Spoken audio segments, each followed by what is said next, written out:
Hi, whiskey enthusiasts. I have today a review of the winner of the first poll, the 2017 Whiskey of the Year, as chosen by you members of Whiskey, Bourbon, and Scotch enthusiasts. This is the first time this kind of poll has been done, and I was lucky enough to get a hold of some of this winner, which is the 2017 Four Roses Al Young 50th Anniversary Edition. In case any of you don't know, Al Young has actually served in many different positions at Four Roses over the last 50 years, including being their brand ambassador and being a master distiller. So he was asked to get with someone else from the company whose name I can't remember, and put together what would be his choice for the one that represented his 50 years with the company. So what they did, they ended up with a combination of these things.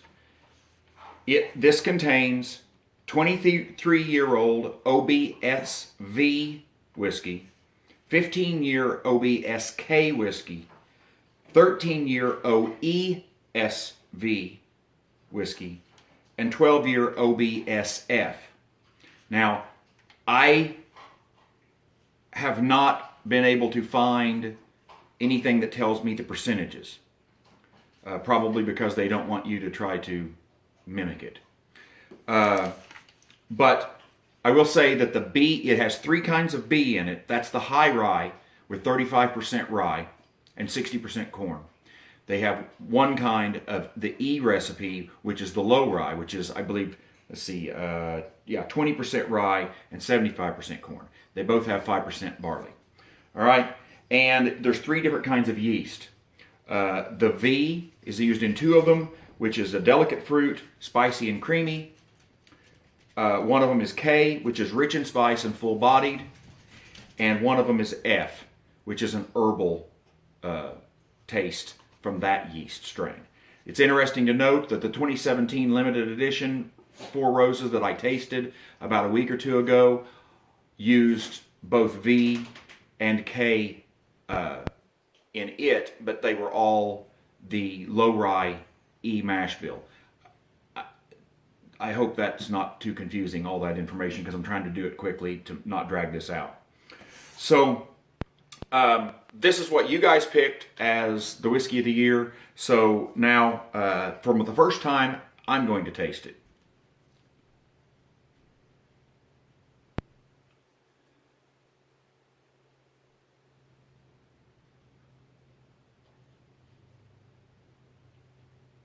You get your typical vanilla, but there's a lot of spice and wood in this for a nose. A lot of rich wood. This isn't a dried out old wood, and it's not really a new wood either. It's just a really rich, well-aged wood smell. That's probably a result of the 23-year-old that they have in it.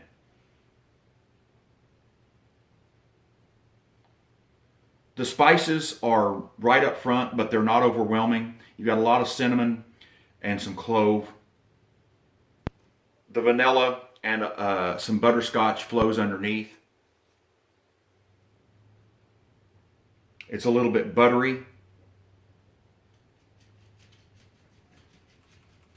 And there's some fruit down below.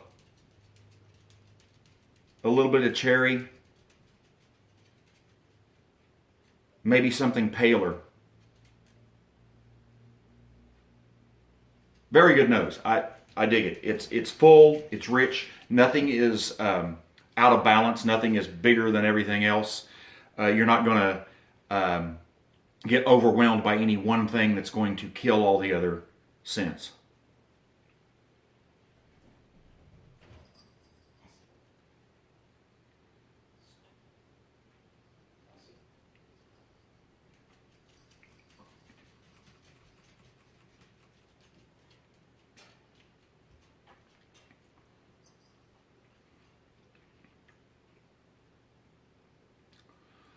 I'm not going to give you any notes off that first sip.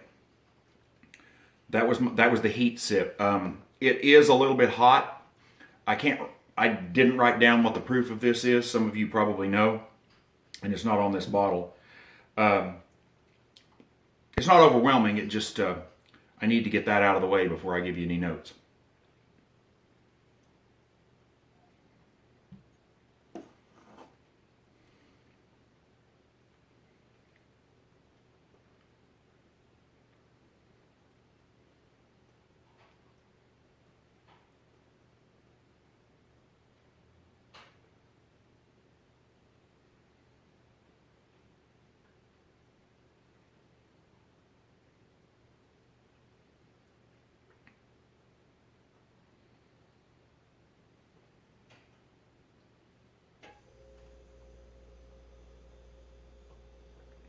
There's just a lot going on here. You start out with some really rich, deep caramel. The spice hits very quickly. The cinnamon is strong enough at the beginning of the palate. After a couple of seconds, it starts to really bite at you. There's some darker clove, but the cinnamon is the one that sticks out to me. The caramel follows through the palate. In the center of the palate, there was a little bit of dryness that popped out, which usually comes across to me as kind of a leathery and tobacco note, and I thought that was the direction it was going. But as I held it in my mouth, that very quickly went away, which is unusual.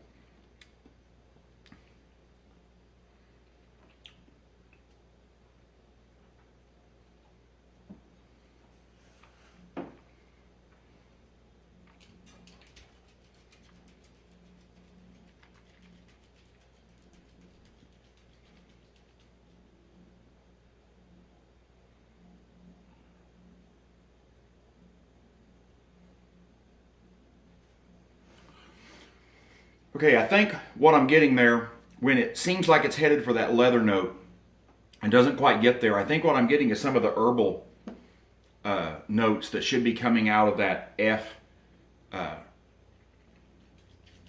strain of yeast.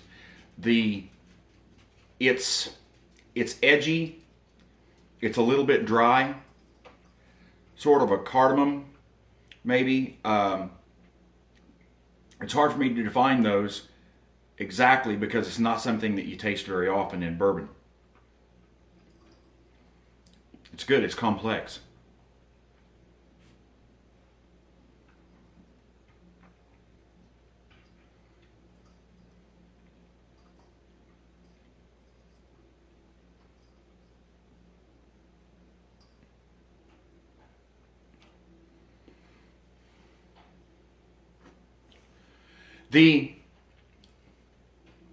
There is some fruit underneath. It's not very pronounced. Mostly you're getting the caramel and the spices and the herbs. But there's a little bit of cherry in there. I still, just like in the nose and the palate, I get just a little bit of another fruity note, but it's not pronounced enough that I can really tell you what fruit that is. As you carry into the finish, you do start to get that tobacco note mixed in with the strong spice. The clove gets stronger and sort of overpowers the cinnamon in the finish. And there's a lot of that woodiness from the nose that starts to come back in the finish quite a lot. The finish is rather long, especially that tobacco and wood note.